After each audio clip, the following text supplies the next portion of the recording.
Good day to everyone. I hope everybody's doing well. Can we believe this? I think this is the last weekend in February. I'm not sure. It's getting close. Anyway, that's beside the point. Okay, today I want to talk about the neuron. And this looks complicated, but I'm going to try and hope and simplify it so that it's not really complicated at all, because it's really just, in a sense, let's see if I can do this, a duplicate of what we've got here. So let's see if I can get over here. What we've got over here, let's move over here. This whole thing is one neuron, more or less. Consider it a motor neuron. They don't necessarily all look like this. They don't really all look like this, but I'm doing this to simplify things. This is where we have the body in which, in a sense, things start. These things are dendrites. They, in a sense, kind of like fingers or legs or toes or something like that, so that certain electrical stimulus has hit them. So that, let's say you stub your toe or something like that, the pain is going to hit here, which is going to go into the body. Then it's going to go down this axon, which is the green, the middle thing right in there. Around here is called the myelin sheath.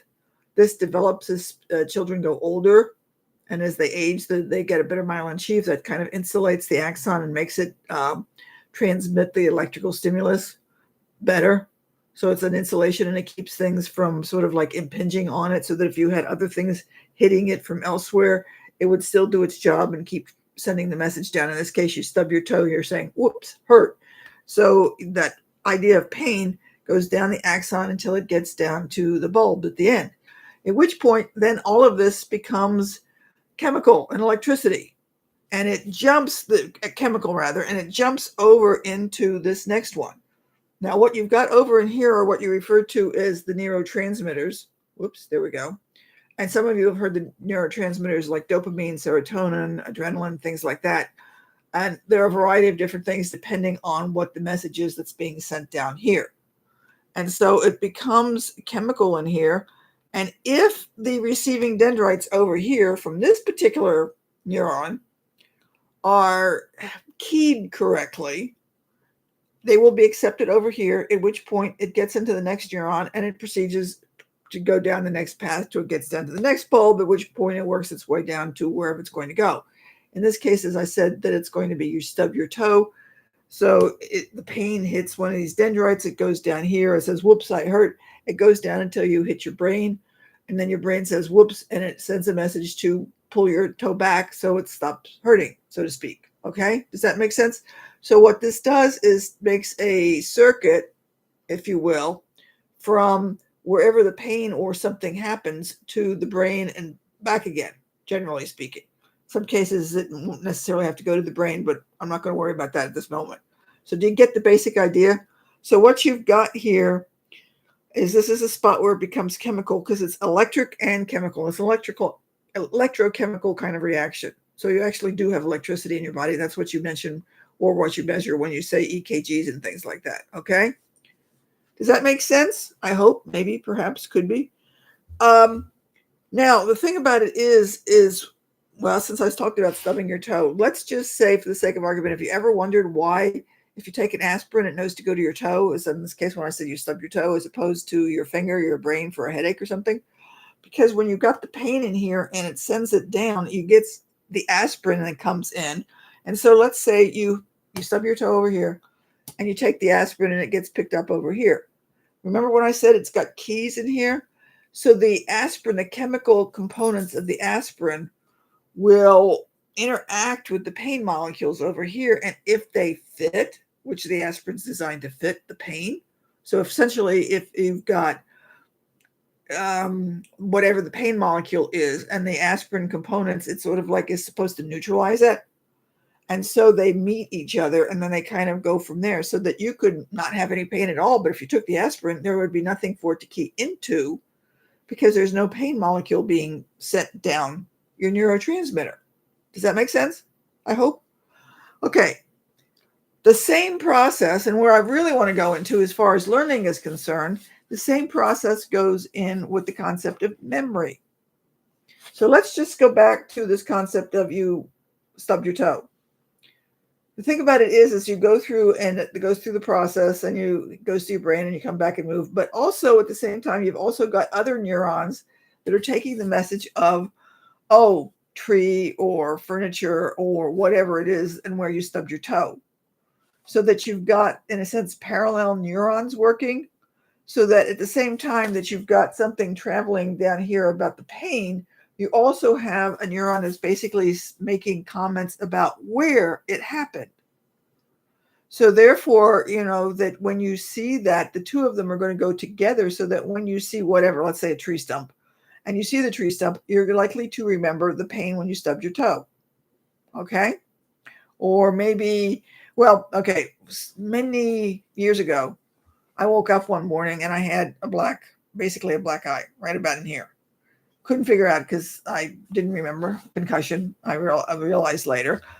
I have no idea exactly what I did.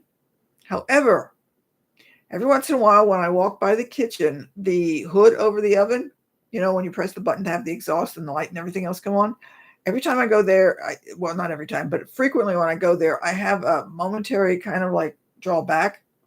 I suspect, can't prove obviously because I had a concussion and I have no memory, but I suspect that probably what I did at some point in the middle of the night, went to the bathroom or something, and for some obscure reason went by the kitchen and banged my head right there.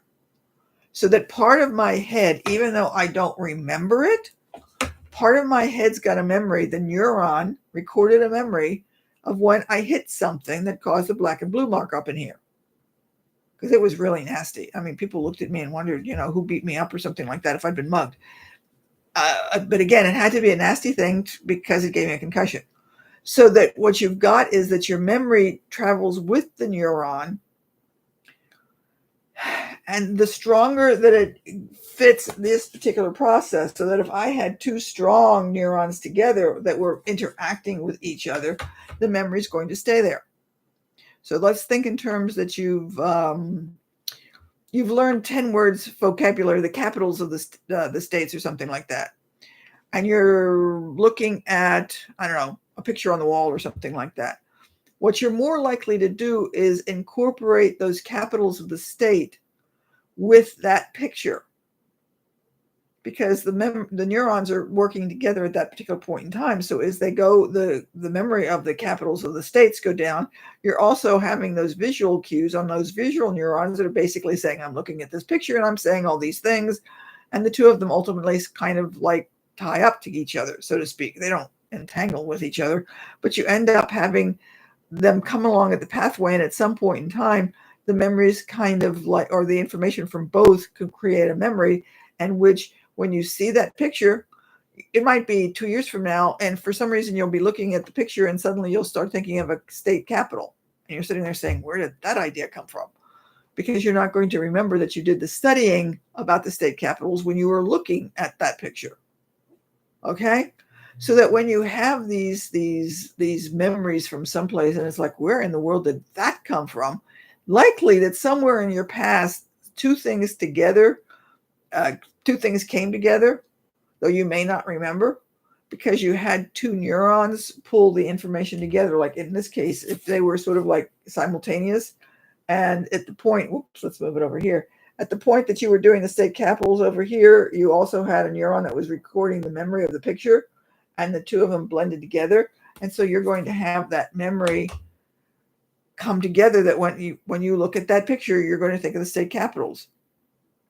You do these, I think, frequently. So if you ever have certain things about, you look at something and it's like, why do I keep remembering this? Somewhere in your past, the two of them came together at some point. You may not remember why.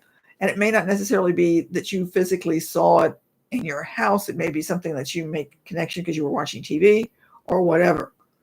Now, this is also partially, if you will, why if you're a sibling or you've been with somebody else and you experience the same event, and a week or 2 weeks or 5 years later, you talk to each other and you wonder to yourself, did they go to the same thing that I went to? Because you seem to have the same or different memories, even though you were at the same event. Again, it goes back to some degree of what I've said before. I'm picking up this little marker here, that I'm looking at it from one standpoint, let's see, and I'm seeing print back here. When I turn it around, whoops, get it to where you can see it, There is nothing, but I'm seeing print. So essentially we've got the same marker, but you've got two people that are looking at things from slightly different angles, because there's no way in the world two people are going to be able to see anything at exactly the same angle, because you can't be standing right on top of it. Even if you were standing right on top of each other, you'd be looking at it from different vantage points. So that two people are looking at different circumstances from slightly different angles. They're seeing different things, so their memories are going to be different. So even if you were at the same circumstance and you saw the same drunk uncle or something like that, you've got other things that are going in that are going together and connecting with those neurotransmitters somewhere along the line of this path, and they're going to change the memory. Does that make sense? I hope so. That was a lot in a short period of time. So do let me know. Send me a message and see if it makes sense. If you've got any questions, if you want me to go over it again slower. But this is really crucial to your learning and your remembering about things. And I hope it was helpful. And I hope maybe it brought some memories back from some old class someplace. But again, let me know if you found it useful or you've got questions about it. I really would appreciate it if you're letting me know. So I'll let you sit there and cogitate on that, and we'll chat with you later. Okay.